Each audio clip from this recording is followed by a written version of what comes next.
This is India Global. I'm Gaurie Dwivedi. We now turn our attention to the latest that's happening in Bangladesh, where Muhammad Yunus, who is the advisor of the interim government, has come out with the latest jibe, which clearly seems to be targeting India. In fact, Muhammad Yunus is learned to have said that must counter aggression against Bangladesh. He's also asked that that he has asked all political parties to unite against what he feels is an attack against Bangladesh. And when he, of course, asked some of the political parties and outfits to come together, Sheikh Hasina's Awami League was kept out of that discussion. This was the first meeting of all of political parties and political stakeholders to come together. Now, the question we ask, what's behind the latest jibe by Muhammad Yunus as he met parties on the India-Bangladesh ties, and why exactly he decided to exclude Awami League, given the fact that he wants to return Bangladesh to a democratic framework, which cannot happen if one party is completely excluded from that setup. Former Prime Minister of Bangladesh, Sheikh Hasina, has called Muhammad Yunus a mastermind behind some of the killings that have taken place in the last couple of weeks, particularly targeting the minorities, not just the Hindus, but also Ahmadiyya Muslims, the Christians, the Buddhists, and all. But Muhammad Yunus' statements, some of them that have come out, has said that people not happy. In fact, there are some vested interests that are not happy with Bangladesh's freedom. After he's talking about after 5th of August, when the student revolution overthrew the Sheikh Hasina government. Former Secretary Vikram Misri is likely to visit Bangladesh to try and ensure that the strain that has come in the present India-Bangladesh relationship, some of that can be tied to and ensure that frayed nerves can possibly be addressed. All right, Let's get in some of our guests this evening to talk more about what really is the intent behind that meeting that Muhammad Yunus held. Let's get in Muhammad Kamruzzaman, Senior Journalist from Dhaka, and also get in, first of all, Professor Nazmul, who is joining us from Dhaka. He's the Professor of Public Administration of the University of Dhaka. So, hopefully a moderate voice on the show. Thank you so much, Professor Nazmul, for speaking to me, speaking to NDTV. It's always good to get professors because, they are able to speak from a certain degree of, or at least have some dispassionate assessment of how things are taking place or how a situation is normally viewed, as is the case with people who are more passionate about things that are happening, and as is the case in Bangladesh as well. Let me start by asking you, sir, what do you make of the meeting that was held by Muhammad Yunus, where he called all stakeholders, and some of the commentary he made seemed to indicate that it was a direct jibe aimed at India? Well, that was a kind of clarion call on the part of the head of the government, Nobel laureate Professor Dr. Yunus. Almost all the parties who were known as anti-Awami League, they were invited.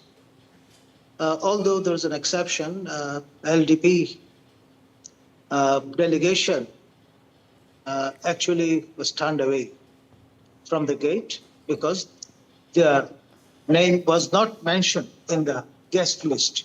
Although the person concerned, Colonel Ali from LDP, and his partner, Radwan Ahmed, were invited by one of the advisors of the government to turn up.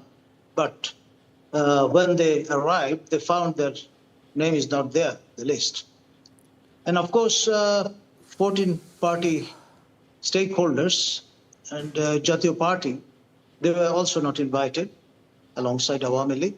It was obvious because they are treated as the villain who were opposed to the students' quota movement. And they were responsible for the killings during that period in July, August. Okay. Let's get in Muhammad Kamruzzaman, who is a senior journalist joining me from Dhaka as well. Appreciate you taking out the time. Mohammed, let me start by asking you, what do you make of the commentary that has come in after Muhammad Yunus held a meeting with all stakeholders, and the fact that Awami League was actually excluded from that meeting itself? Is this Muhammad Yunus's efforts and way of ensuring that he completely excludes Awami League from Bangladeshi politics? It's very natural, and I think that even this question is not very suitable, because you know that after month-long movement, when in that movement nearly 2,000 people, mostly students, were brutally murdered, and Sheikh Hasina fled in the wake of a mass uprising. So how can, after that movement, a new government, mostly chosen by the students, how you expect that Awami League will participate in a meeting under that government? So it's very absurd. Even this expectation is not very logical. So why? No, my point is that if Bangladesh has to return to democracy, it has to engage with all political stakeholders, right? That's my point. And that includes all stakeholders. Democracy doesn't mean that when you saw on broad daylight there were murders, there were autocracy in the name of democracy. So majority people's expectation is democracy. So there was a mass upsurge, there was a revolution. So most people expect that this government is the outcome of that movement. And during that movement, due to that movement, Sheikh Hasina fled. And the 15-year-long autocratic regime in the guise of democracy fallen. So how can you expect that democracy means that inclusion of that party? But there's no word on when elections will take place. It doesn't carry any meaning. There's no word on when elections will take place. And then I get in Professor as well. Yeah. Mohammad Kamruzzaman, yeah. Actually, now there is also anger among the people regarding the role of India. India is a closest neighbor. India can be a friendly country who supported us during our liberation war. But what India did during this student movement, even 9 Hindu people were brutally murdered. There was no voice, there was no statement from Indian side. Just now, after the fall of Sheikh Hasina, after the formation of a government... No, India has all along said that law and order and rule of law needs to be upheld, and that cannot be compromised at any point of time. Let me get in Professor Nazmul as well on this. Respond to the fact that return to elections, return to a democratic framework is still something that Muhammad Yunus hasn't clearly etched out. And what one sees right now is commentary which is more anti-India right now, rather than return to a democratic framework. Well, lately the government has formed the election commission. It's kind of an indication that soon there will be a roadmap which will be unfolded, and the D-Day would be announced. It is expected, widely expected, and formation of the election commission is the first step towards that end. So we are hopeful that soon we'll be getting an announcement from the interim government that this is the roadmap, and D-Day is this one. And respond to some of the jibe, some of the commentary that was targeted at India, that was aimed at India.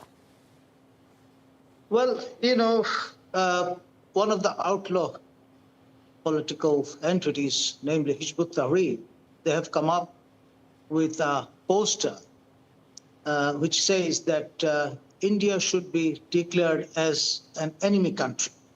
So this is the extreme sort of proposition. From there, on the other side of the axis, people are saying that we want to have respectful, in equal terms, relation with India. India acted as the surrogate mother during our liberation war. We all acknowledge that, but at the same time, what do you think should be done as far as some of these voices that are coming to fore, where India should be declared as an enemy state, is being said? Very quickly, Professor Nazmul. Well, I mentioned already that it's a party which is not lawfully operational in the country. I mean, Hasina government has put a ban on its activities and is still on. Okay. Government has not put off the ban yet. All right, gentlemen, thank you so much for speaking to me on India Global. I believe that we're going to come back and talk more, given how volatile situation seems to be in Bangladesh. Thank you so much for speaking to me today.